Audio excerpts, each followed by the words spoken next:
Hi,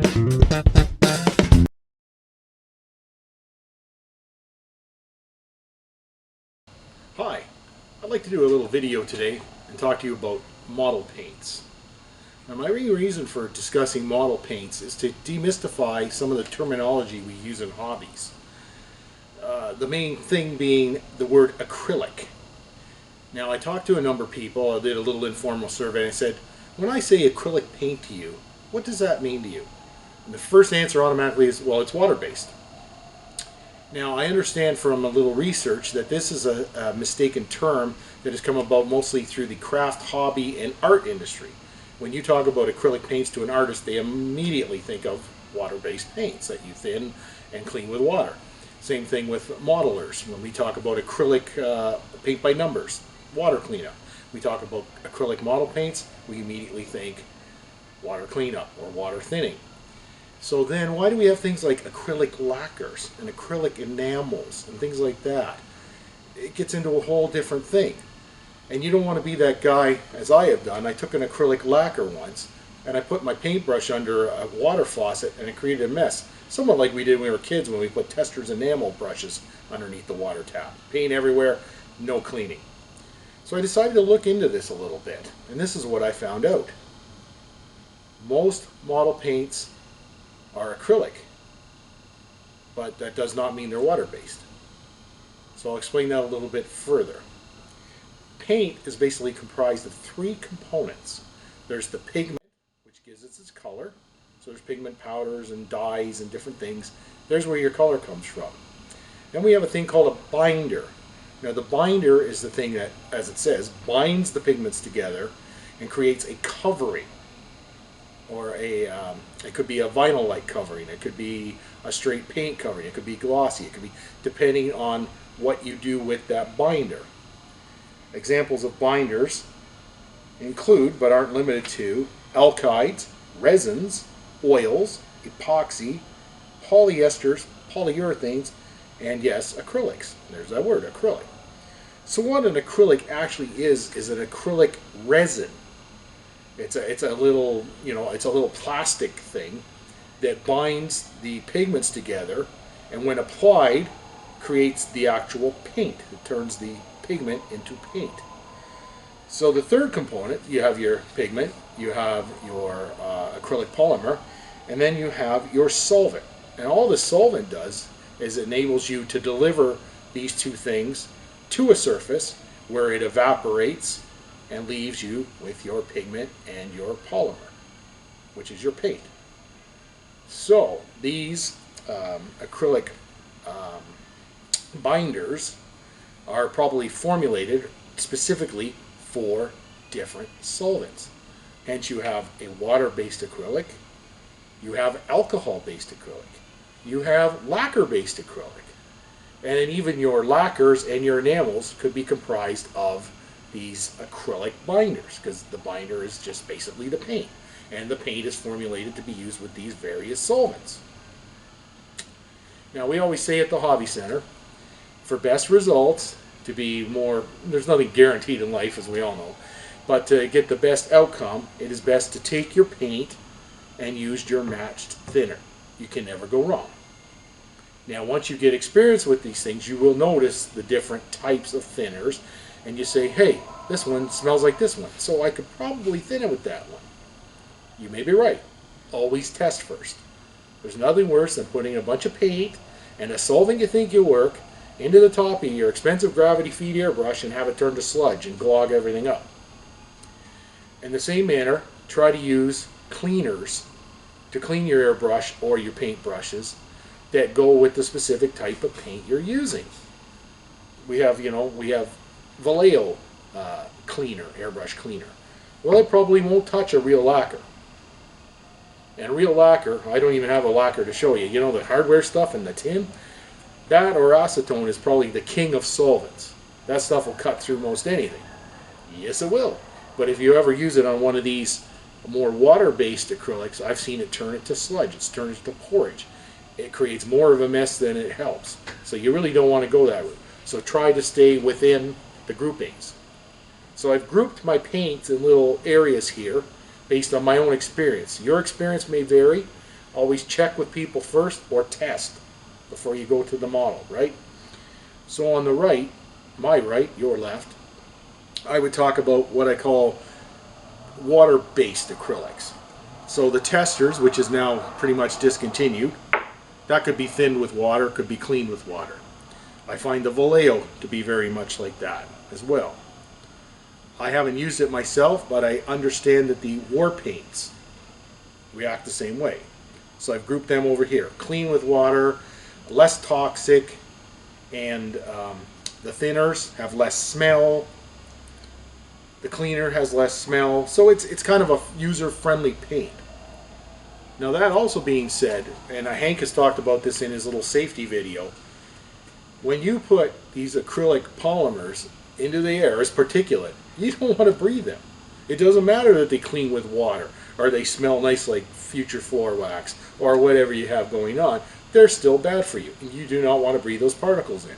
So if you're airbrushing, always use a booth or a mask or both. Even the most nice smelling stuff can still, in the long term, cause you harm. Don't go there. So we went from the friendlier ones that could be reduced with water and so forth. Then we come over to things like Tamiya. Tamiya uses an alcohol base. So it will thin with water, but it doesn't work optimally. It works best when you do it with the alcohol.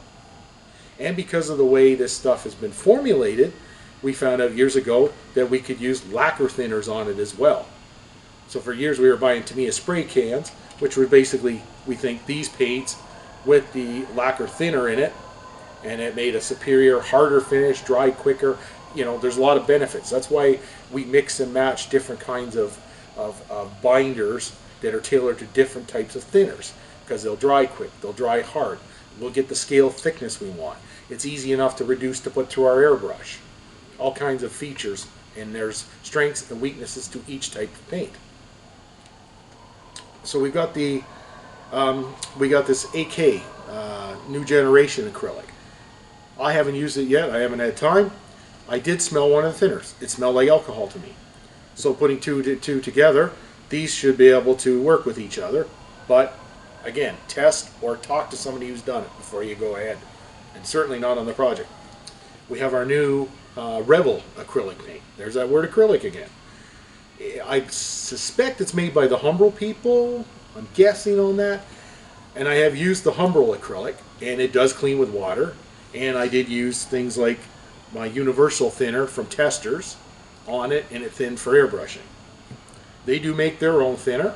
Again, I haven't had time to try it yet. But like most thinners, they all warn you that they're not, they're not ingestible. They're still a chemical, and they're still technically bad for you. I come over here. This is what we got. This is where things got confusing. We started calling things acrylic lacquer. So it's acrylic, water-based. No. The acrylic binder is present. Lacquer thinner is what we use to thin it. I have done it with full-blown automotive, like Canadian Tire lacquer. It'll work. This lacquer isn't quite as hot, meaning it airbrushes on, and you really don't have too much fear of it crazing the plastic. Back in the old days, we used to try to use automotive spray cans, which were full-blown lacquers. You'd spray a car body, and then you'd watch it shrivel up, because that is a hot lacquer. These type of lacquers, whether they're synthetic lacquers or toned-down lacquers or whatever they are strong enough that I've heard you can use them to actually glue plastic together. So if you're used to using Tamiya cement, for example, you know how fast that stuff evaporates. You put it on, boom, boom. So you could be aerosoling this stuff, essentially the same thing. So it gets your paint on there, it gets it on, sticks really well, evaporates quickly, makes a really hard finish. But keep in mind, you could be spraying essentially model cement. So again, fan, mask, take all precautions. We go to our enamels, our trusty enamels, our little Testers enamels that have been around since we were kids. Humbrol, still available. And then we've got the Extreme Metal from AK, which I also believe is an enamel based. I didn't show it here. Tamiya panel line washes, also enamel based. Those thin with spirits, enamel thinner, white spirit. Testers even makes their own little ones. They seem to have discontinued the larger sizes. Use those to thin the paints. I got to tell you, I was not a fan of the little testers enamels, but since I've learned from other people how to use them better through my airbrush, I take these, I mix in some gloss, I use some enamel thinner, and I'm getting some really nice results, glossy, nice hard paint finishes. They take longer to dry. Some of these other paints dry really quick. These might take a day or two to dry, but the results are worth it. So I've kind of relearned how to use them, and in my book, this black gloss enamel in the little jars is the best undercoat for Acrylic Lacquers. But don't take my word for it, try it yourself. So again, use the proprietary thinners when you're airbrushing that. Keep a jug of good old-fashioned Varsol around for cleaning your equipment, cleaning your airbrush. Does the trick. Acrylic, straight up lacquer. It's ready to shoot out of your airbrush. Keep some lacquer thinner around to clean it. This stuff really smells as if you're sure you've used it. Again, mask, fan, safety at all times. Why do I have this up here? Windex, ammonia, window cleaner. This stuff is the bomb for cleaning your Tamiya. I haven't done it with the lacquer paints, so just stick with the alcohol right. So, or you're left. So the alcohol-based acrylics, the Vallejos, the testers, and all that stuff, you spray them, you do your initial clean with water, you will always notice there's residuals left. This stuff will clean it right out. Spray it into your cup, spray it into your jar, spray it into your airbrush, blow it through, blow it out with water. You're very fast and you're ready to go with your next color. So it's really excellent for this side of the table. Don't soak your airbrush in it. The ammonia in this will strip the chrome off your airbrush. So it's only used for cleaning. Flush it out immediately. I can't recommend this enough when you're using this side of the board. On this side of the board, your enamels, your lacquers, you can use the Varsol for the oil-based. The lacquer thinner can be your friend for these guys, and possibly these guys. But experiment with it first. I'm pretty sure Tamiya Airbrush Cleaner is just a variant of their Tamiya Lacquer Thinner. There are additives to paints. That's a little bit of a different story. You can add things to paint to slow down the drying process, flow improvers to make it flow better. The Tamiya thinner comes both a regular lacquer thinner. This is a retarder type, which is a slower drying one, so the paint doesn't dry in your nozzle of your airbrush or come pebbly against the surface. We have the Mr. Color thinner, very popular for thinning these acrylic paints and lacquer paints. It also comes in a leveling thinner, which when we can get it is probably our best selling thinner for this type of thing, but that's another story. So I hope I've demystified a bit the use of the term acrylic, especially when it comes to crafts and hobbies. Just remember, acrylic polymers are in almost all of these paints as a binder, but that does not mean they are water-based and water cleanup. So as soon as we stop thinking of acrylic with water, we're all the better for it, and we won't make mistakes in the use, thinning, and safety precautions of our model paints. Thanks a lot for listening. I appreciate your input. Please hit the like button if you want to see more of these kind of videos, and we will try our best to bring them to you.